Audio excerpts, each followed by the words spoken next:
प्यारे बच्चों, आज हम पढ़ेंगे कक्षा 5 की पुस्तक पर्यावरण अध्ययन पाठ नंबर 4 मिलकर करें सफाई। अब हम सफाई कहाँ करते हैं?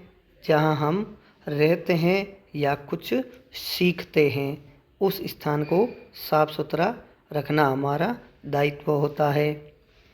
अब हमारे विद्यालय में 2 अक्टूबर को गांधी जयंती मनाई जा रही थी और इस दिन पूरे भारत में स्वच्छ भारत मिशन के तहत सभी जगहों पर साफ सफाई का कार्यक्रम चल रहा था। विद्यालय में भी स्वच्छता अभियान कार्यक्रम चलाया गया और इस कार्यक्रम में गंगा ने भी बढ़ चढ़कर भाग लिया और संपूर्ण सफाई होने के बाद गंगा ने देखा कि विद्यालय तो बहुत ही सुंदर लग रहा था। गंगा ने घर जाकर अपनी माँ को बताया और कहा कि आज तो हमारे विद्यालय में साफ सफाई का कार्यक्रम चल रहा था, क्योंकि आज 2 अक्टूबर थी, आज गांधी जयंती थी और इस कारण हमने विद्यालय में सफाई के कार्यक्रम में भाग लिया। क्या हम घर की सफाई में भी एक दूसरे का सहयोग कर सकते हैं? क्या मैं आपकी मदद करूं? ऐसा गंगा ने अपनी माँ को बताया। अब देखिए, साफ सफाई होने के बाद विद्यालय का चित्र कितना अच्छा लग रहा है। और दूसरी तरफ देखिए, सहयोग करने वाले जो साफ सफाई में सहयोग करते हैं वह कर्मचारी शेयर, लाइक, कमेंट और सब्सक्राइब। अब सोचिए और बताइए कि आपके विद्यालय में भी स्वच्छता अभियान कार्यक्रम चलाया होगा। आपने उस समय क्या क्या कार्य किए होंगे, उनकी एक सूची बनाइए।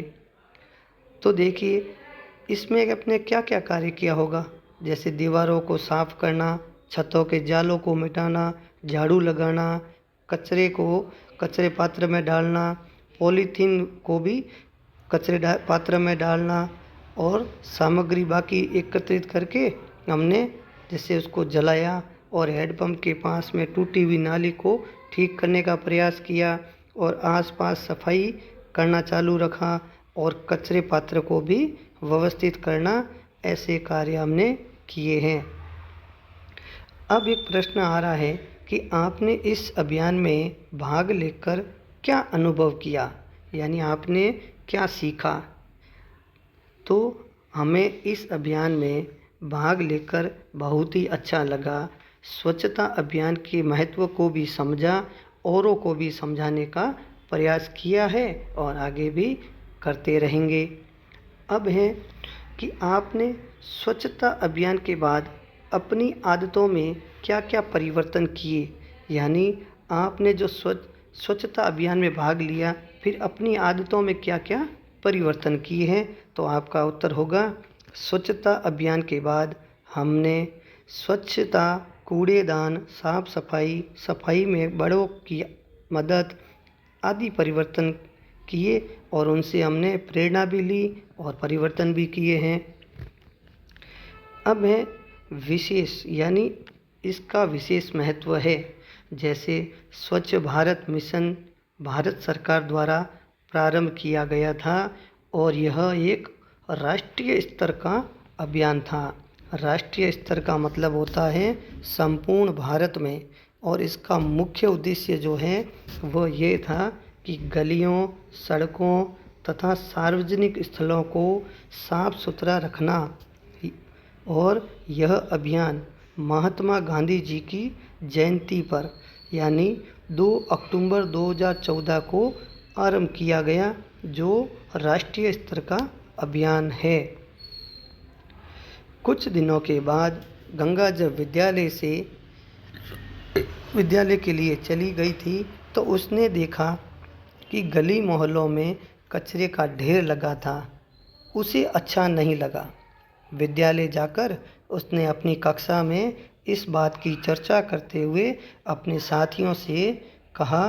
गंगा ने बताया कि हम सब अपने स्कूल में, घरों में तो साफ सफाई करते ही हैं, पर गली मोहल्ले तो गंदे हैं। ऐसी सफाई से क्या फ़ायदा कि गलियां तो गंदी पड़ी हैं। इस बीच में हरीश झट से बोल उठा कि ये काम हमारा थोड़ी है। इस संबंध में तो हम क्या कर सकते हैं भाई, गलियों का काम साफ करने वाला हमारा थोड़ी है। अब चर्चा कीजिए और लिखिए, क्या गली मोहल्ले की साफ सफाई करना भी हमारी जिम्मेदारी है या नहीं? तो बिल्कुल हमारी जिम्मेदारी है। क्या गली मोहल्लों में कचरा और गंदगी का कोई कारण है तो उसे बताइए। तो गली मोहल्ले में जो कचरा है या गंदगी है उसका कारण क्या है कि स्वच्छता अभियान के प्रति सलाहकार नहीं है, इसलिए वे कचरा एवं गंदगी इधर उधर फेंकते हैं। कि गली मोहल्ले साफ रहे इसके लिए हमें क्या करना चाहिए। तो गली मोहल्ले साफ रहे इसके लिए हमें स्वच्छता अभियान के बारे में बताना होगा और कूड़े कचरों का निश्चित स्थान पर ही रखना होगा और सभी को गली मोहल्ले की सफाई के बारे में सजग रहना होगा। अब पता कीजिए और बताइए, क्या आपके गली मोहल्ले की सफाई कौन कौन करता है? तो हमारे गली मोहल्ले की सफाई नगर पालिका, नगर निगम या नगर परिषद के सफाई कर्मी करते हैं। अब अगर वे सफाई करते हैं तो वे उन कचरों को कहाँ लेकर जाते हैं? तो वे कचरा पात्र में स्थित कूड़े को शहर से बाहर ले जाते हैं और वहाँ जहाँ पर निस्तारण या जला दिया जाता है।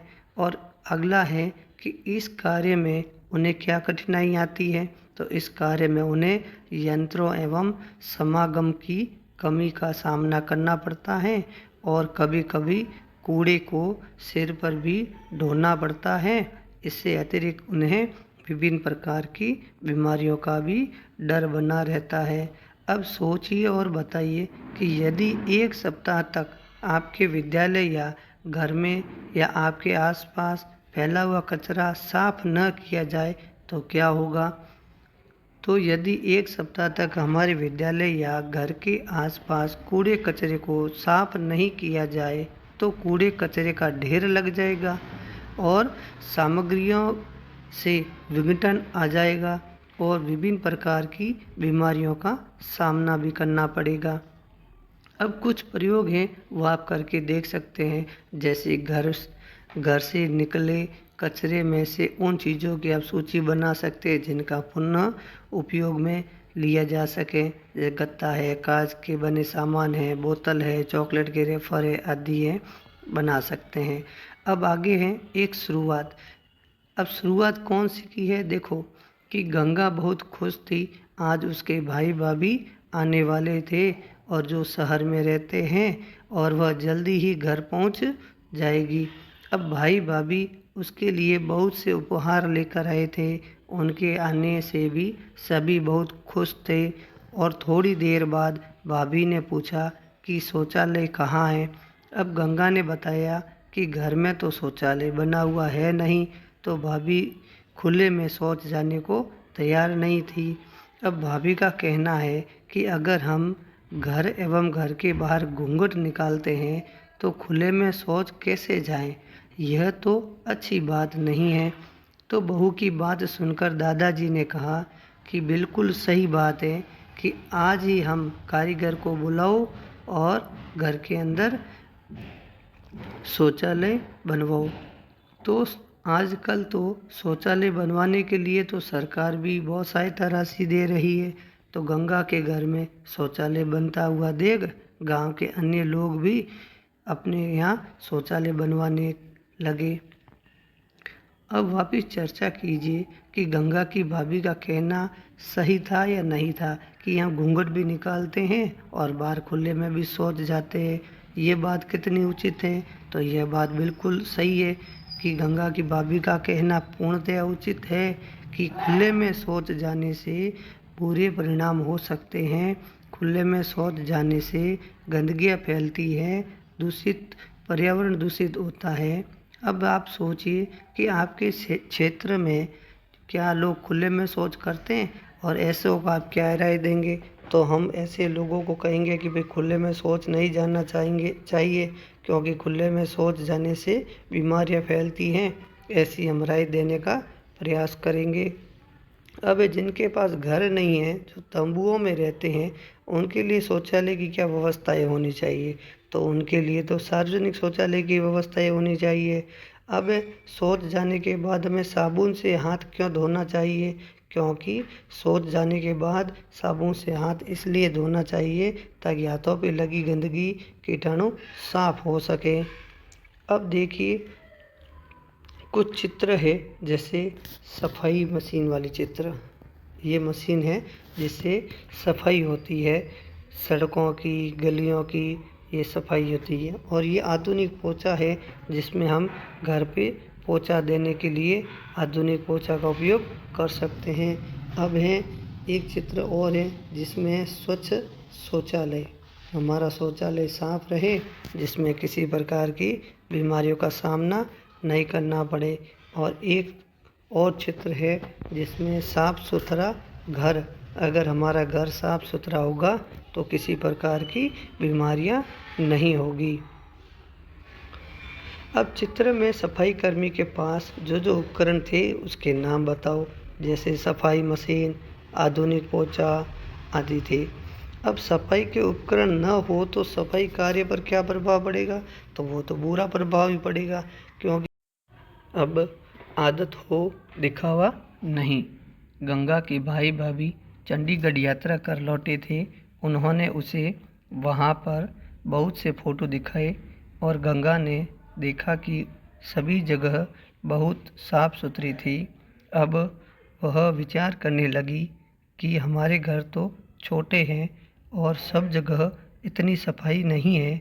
भाई के मित्र जिसके घर भाई भाभी जाकर लौटे थे, कुछ दिनों बाद गांव आने वाले हैं, ऐसे तो उनको अच्छा नहीं लगेगा।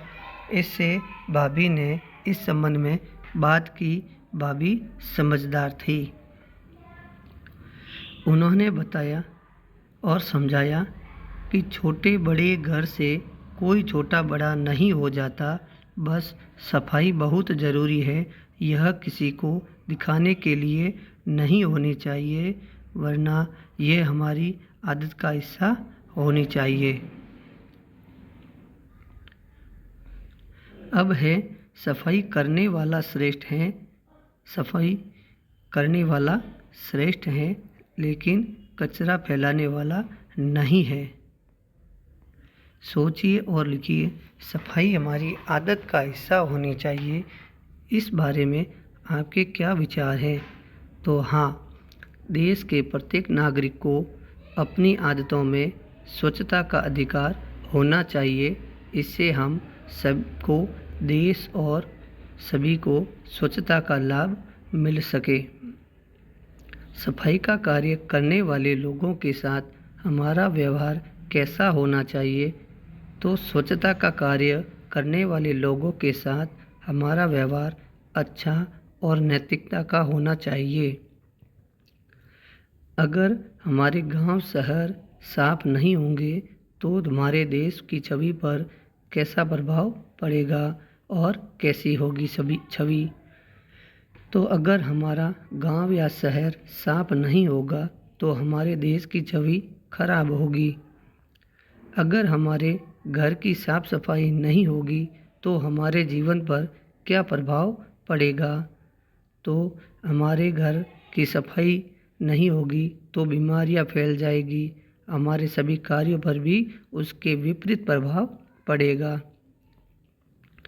अब भाभी के समझाने पर गंगा और उसकी सहेलियों ने सफाई को अपनी आदत बनाने के लिए कुछ संकल्प लिए। अब क्या संकल्प लिए कि अब हम अपनी कक्षा में कागज़, पेंसिल के छिलके या ट्रॉफी के रेफर्स आदि नहीं फेंकेंगे। हम फर्श, फर्नीचर आदि पर नहीं लिखेंगे, गंदा नहीं करेंगे, यहाँ वहाँ थूकेंगे नहीं, कचरा नहीं फैलाएंगे, रोज़ नहाएंगे, साफ़ सुथरे कपड़े पहनेंगे, प्लास्टिक के थैले का उपयोग नहीं करेंगे और गली मोहल्ले, घर, स्कूल, सार्वजनिक स्थलों में सफाई पर पूरा ध्यान देंगे और सफाई में सहयोग करेंगे। सब्जी लाने के लिए जाएंगे तो कपड़े की थैली ज़रूर साथ में लेके जाएंगे। अब है विशेष बिंदु। विशेष बिंदु क्या है? कि गांधी जी के आश्रम में कोई भी व्यक्ति जाता तो उसे दैनिक कार्य में सर्वप्रथम शौचालय साफ करने का कार्य दिया जाता था। वह व्यक्ति जब इस कार्य को अच्छी तरह से कर लेता था, उसके पश्चात ही उसे अन्य कार्य दिया जाता था, क्योंकि महात्मा गांधी जी स्वच्छता और सफाई को सर्वाधिक महत्व देते थे। आज सारे देश में स्वच्छता अभियान चलाया जा रहा है। इस बात पर जोर दिया जा रहा है कि सड़कें, स्टेशन, बस स्टैंड आदि साफ सुथरे मिले और घरों में कूड़ा पात्र अवश्य हो। साथ ही कचरे का पुनर्चक्रण द्वारा निस्तारण करना भी आवश्यक है। अब हमने इस पाठ में क्या क्या सीखा? स्वस्थ रहने के लिए साफ सफाई आवश्यक है।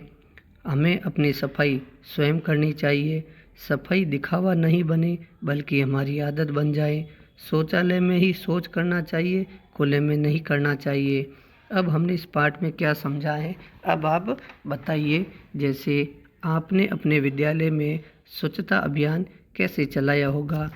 तो आपने विद्यालय में स्वच्छता अभियान कैसे चलाया होगा? आपने विद्यालय में अपनी कक्षा के बच्चों की टोलियाँ बनाई होगी और उसमें आधी टोलियों के अनुसार कक्षा की सफाई की होगी और शेष बच्चे, उन बच्चों को भी आपने काम बांट दिया होगा।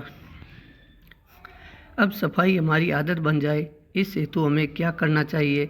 सफाई हमारी आदत बन जाए, इस उद्देश्य से हमें संकल्प लेना चाहिए कि हमें अपने आसपास कचरा नहीं फैलने देना चाहिए। हम दीवारें, फर्नीचर आदि को साफ सुथरा रखेंगे। हम रोज़ नहाएंगे, हम रोज़ साफ कपड़े पहनेंगे। हम घर, स्कूल और अन्य सार्वजनिक स्थल पर सफाई में सहयोग करेंगे। हम बाजार के सामान लाने के लिए कपड़े की थैली का उपयोग करेंगे, प्लास्टिक थैलियों का उपयोग नहीं करेंगे आदि हम ध्यान रखेंगे।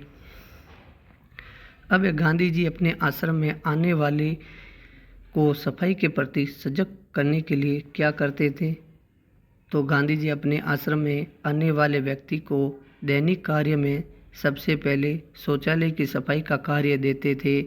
जब वह उस कार्य को ठीक प्रकार से कर लेता था, तब तक उसे दूसरा अन्य कार्य नहीं देते थे। अब एक प्रश्न है कि देश के स्वच्छ भारत मिशन पर अपने विचार लिखिए। तो स्वच्छ भारत पर हमारे विचार हैं कि यह एक राष्ट्रीय स्तर का अभियान है और इसका उद्देश्य है जो सड़कों और सार्वजनिक स्थलों को साफ सुथरा रखना। महात्मा गांधी की जयंती 2 अक्टूबर 2014 को स्थापित की गई थी। उसी दिन से यह स्वच्छता अभियान चलाया गया था। Subscribe, like, share, comment. जय हिंद, जय भारत।